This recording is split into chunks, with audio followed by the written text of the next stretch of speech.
Assalamualaikum warahmatullahi wabarakatuh. Waalaikumsalam warahmatullahi wabarakatuh. Semangat pagi. Pagi, pagi, pagi, luar biasa. Tetap semangat karena Tepuk tangan dan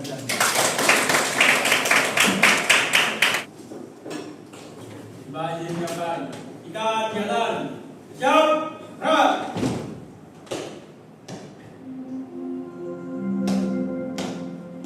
Saatnya jam 5 dimulai. Kabar kelas 11 2 sosiologi. Kelas 28 ke 9 dan jadi 28 jadi 1 kenalan isi virus atas nama alfa. Siap menerima materi. lanjutkan. Lanjutkan.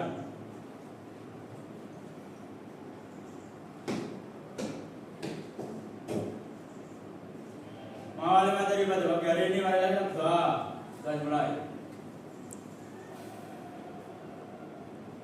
Doa selesai. Siap, debat, gerak.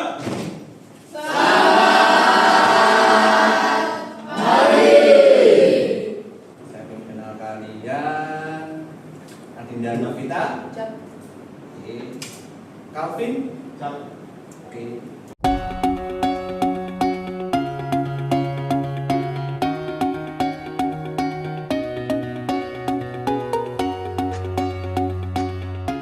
Rewani. Syahira. Terakhir, Zalfa. Kita melakukan kesepakatan dulu. Kesepakatan sebelum pembelajaran. Dari masalah waktu, kira-kira apa yang mau disepakati? Dari kalian kesepakatannya. Oke. Dari segi kerja kelompok, nanti kalau ada kerja kelompok, apa yang ingin kalian sepakati? Pak, nanti ditentukan waktu kerjanya, jadi waktu misalnya 5 menit, jadi 5 menit itu harus ditentukan sesuai kesepakatan. Oke, deadline waktu tepat waktu gitu ya. Oke, bagus. Ada lagi?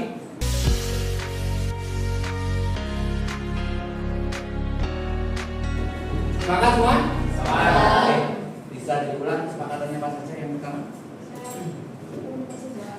Oke, oke. Kurang satu. Tidak malu? Malu. Oke, bagus ya. Efisiensi waktu yang penting. Oke, paham semuanya? Oke, dari mana? Materi kita adalah masa pendudukan Jepang di Indonesia. Sepertinya cocok dan kalian karena Jepang itu bersifat apa? Militer. Kalian kan juga militer juga kan? Yang mirip-mirip. Oke. Kemudian tujuan pembelajaran hari ini peserta didik atau kalian dapat menganalisis keterhubungan dalam ruang lingkup. Yang pertama, global. Global berarti apa? Mendunia ya. Kemudian regional, kawasan. Dan yang terakhir adalah lokal atau daerah. Ini yang akan kalian baca. Ruang lingkup. Dan yang terakhir materinya apa? Materinya adalah masa pendudukan Jepang di Indonesia. Ada 4 tujuan pembelajaran, ada pemahaman, ada aplikatif, dan juga ada refleksi. Pertanyaan. Siapa yang mau jawab pertanyaan pertama?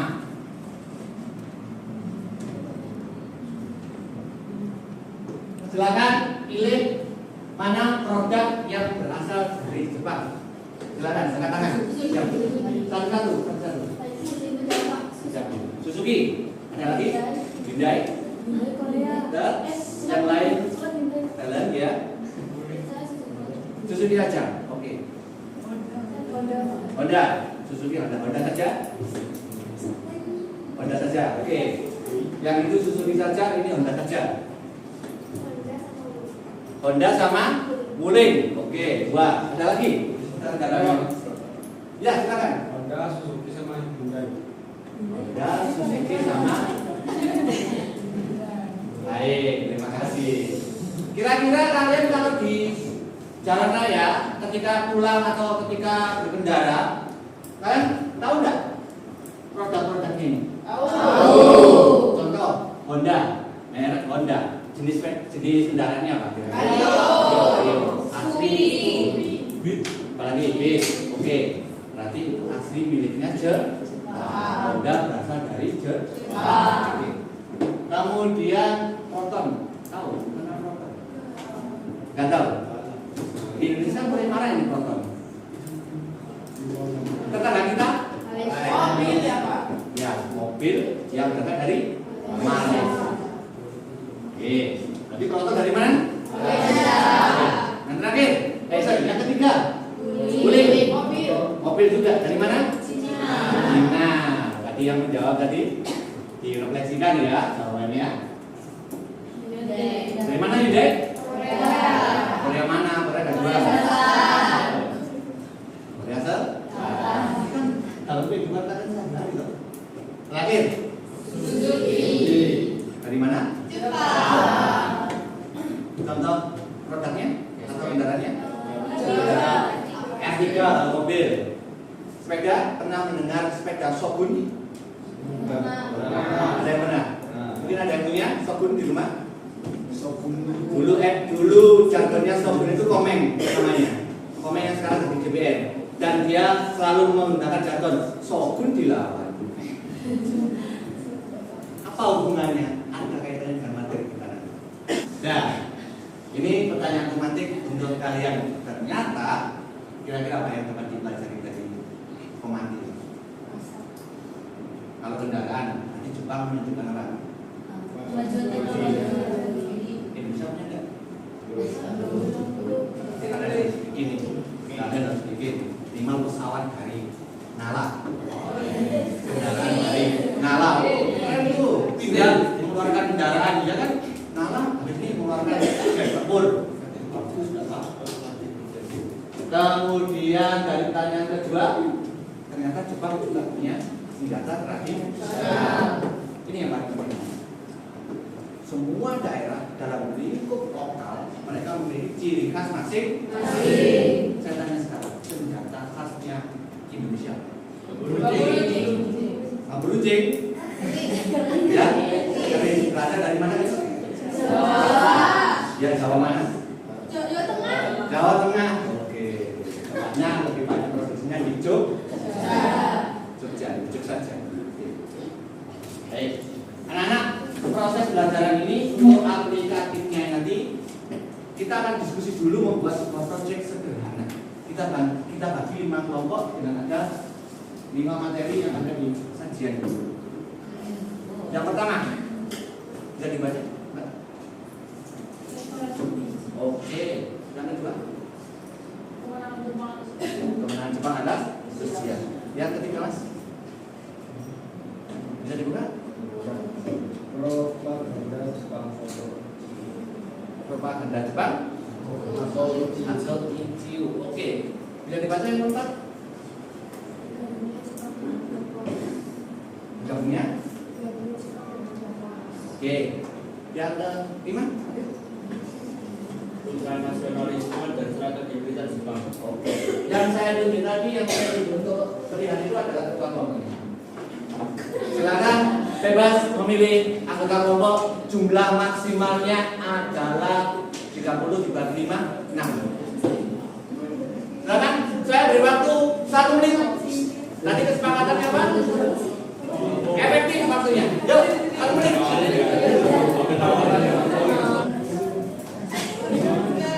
Yang kelompoknya sudah terbentuk, silakan menghadapi saya perwakilannya. Silakan.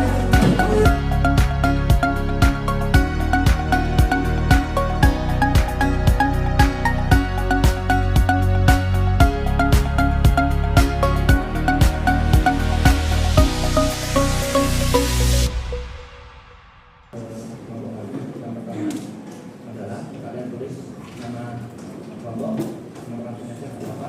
Kemudian ada tahun peristiwa dan kemudian lalu yang ditanyakan di sini.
sudah dapat poinnya langsung tulis, jangan lupa untuk menghemat waktu.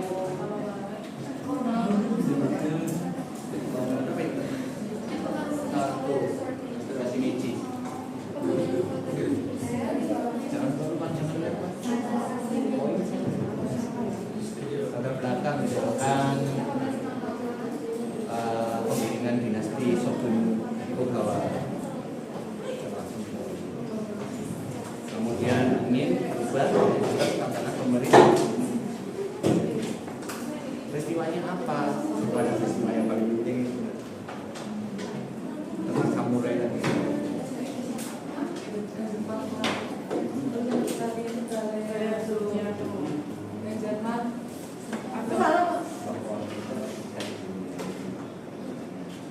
Jerman. Dia benar-benar Jerman. Italia. Jerman.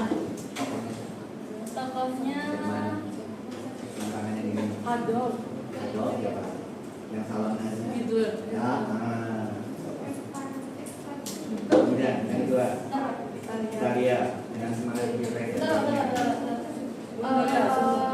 Benito Mussolini. Yang ketiga Jepang jadi.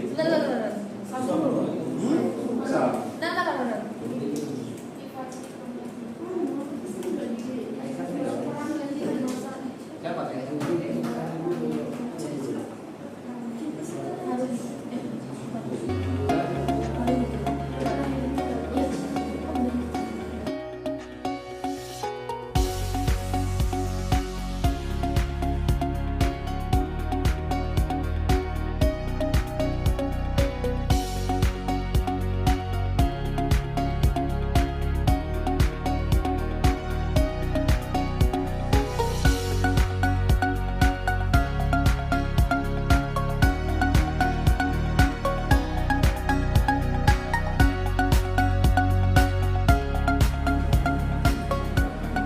Oke, waktu habis.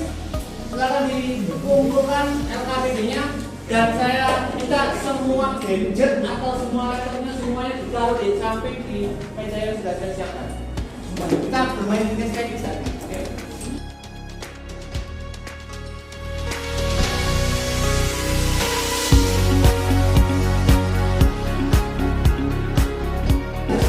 Ruangan silakan ke saya. Ruangan nomor 1, 2, 3, 4 silakan ke saya.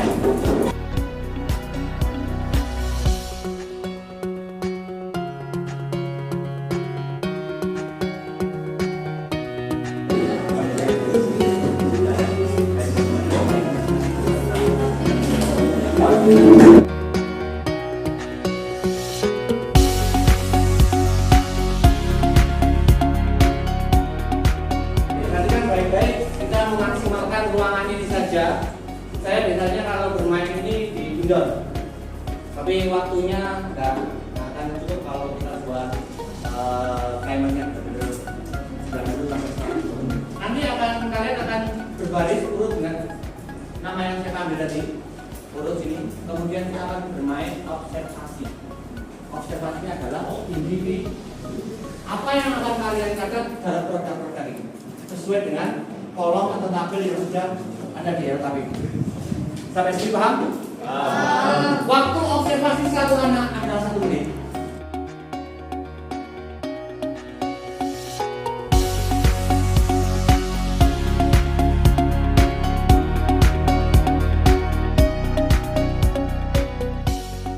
Perhatikan baik-baik petunjuk terakhir untuk aplikasi.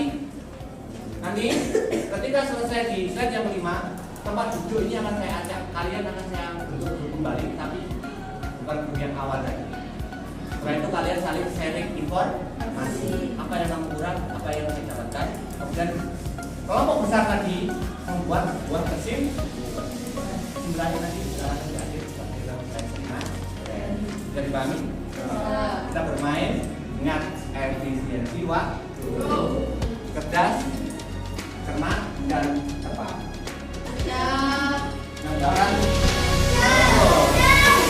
Yuk, lagi semangat. Pagi.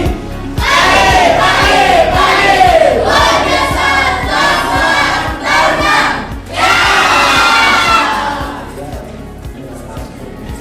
Yuk, mulai.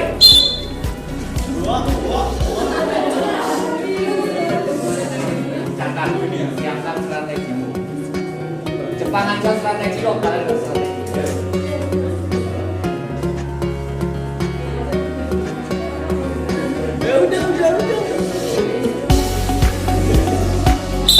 Udah.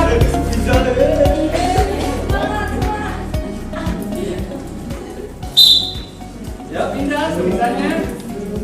Strategi, ingat strategi.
Dalam waktu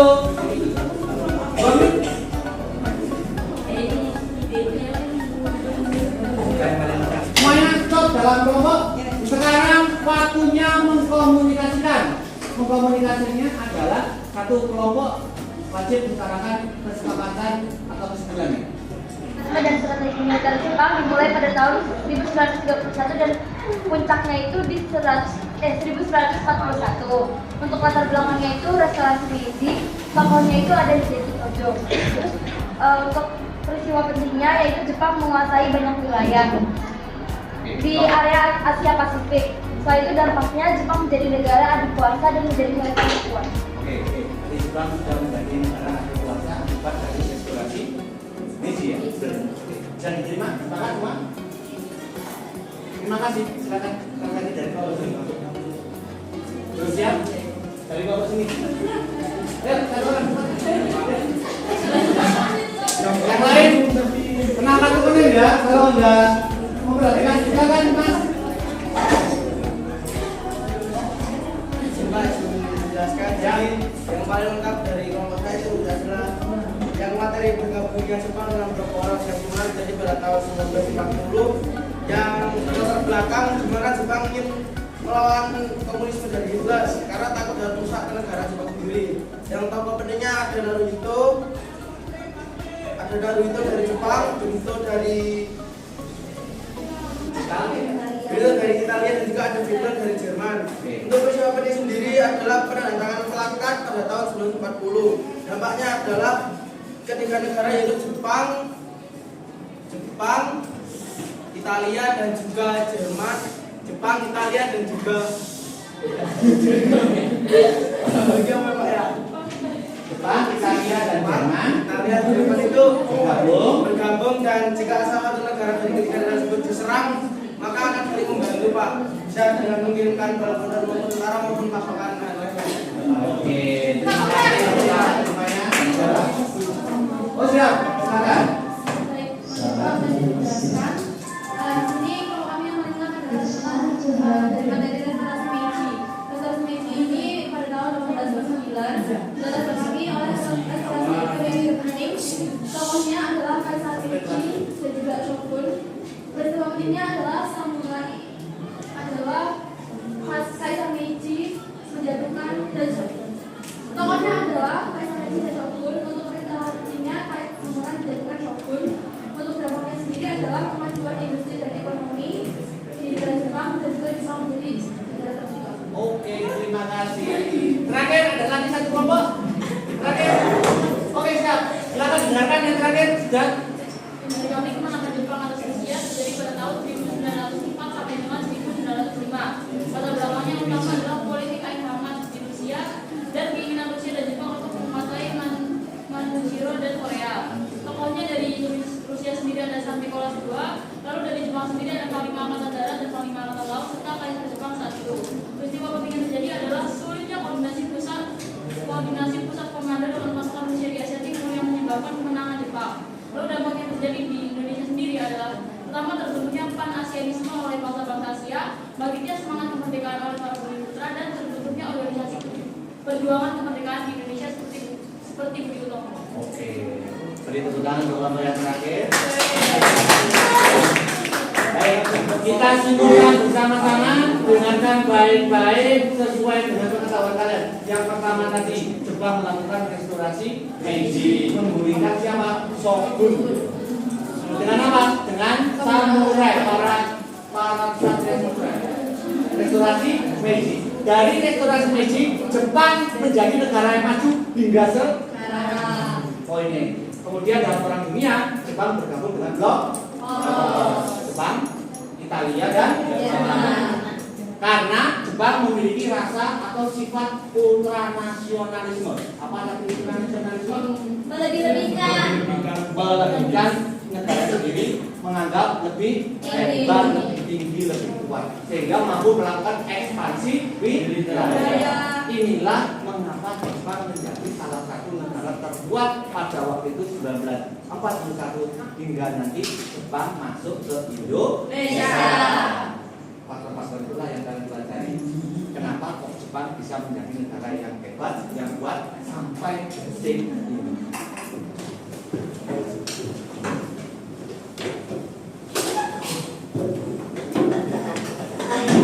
Jepang ini menyiapkan 3 kegiatan. Siap, gerak.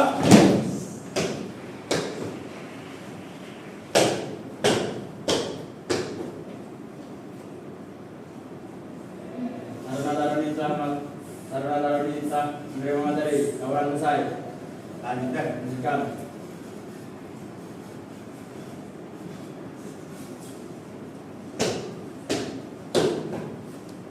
Materi marilah kita berdoa, kita dimulai. Doa selesai. Istirahat, Jumat, gerak.